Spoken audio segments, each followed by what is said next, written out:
ngwa akodi igwe ani ebu ani na mekere kwa mu ndiko woni gbo no oye mi be me ko ni oye be ngwa nusu ndiko woni gbo no ani mi ata diko gbo ani mu ba diko gbo ani yo ra diko gbo ani mu zam diko gbo ekere kwa mu woni gbo no ani mu diko na diko gbo kere kwa ngi diko gbo ba de man ani ora ma diko gbo ani mu do ra diko gbo ani mu diko gbo ani na mu ko sato abuku we mu unu ai putara wa kudo mana ni kudo o da enwe bia o ya dikwa enwe na ile gete mbona gwa chu mo bia mana gwa oro mo ralu sino na anam ni no buna no nzira ni ka ina eme ibe o wonu ru eje moto me nkie ai na mero na ai kase ada bo ni wele wo na ada mba wolu ndi yutu ada ke ba ada eze egwu etorugo mi iti mmanwu etigo mu mmanwu rie nne ile gete mo nwoke na eti mmanwu mo abalọ mo lo ti mmanwu mo na ga tili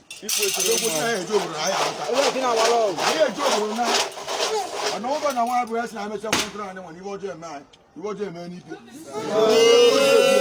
iso ga so ba na ba le iso na ka na gba gba ada nwa ndị mmụọ bịara ọgba ada na ana odulu ndị ajọ ibe nwe na ba iso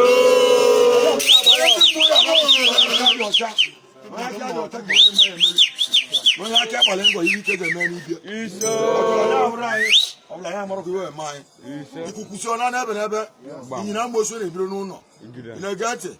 Wo si wutira ko ebe ni siru na ro e wori. Kika na azuna ju de ne turu ni nuozu. Mbagwa unu. Aka biru ka enwe ga. Na chuwa ba seed. Amana na na ga na. 2019 ga na oiwe. Na ka na agwa lu godele. We go si na ro 2020. Ka na agwa. Onye no bra gbo enu na be agwa ro 2020.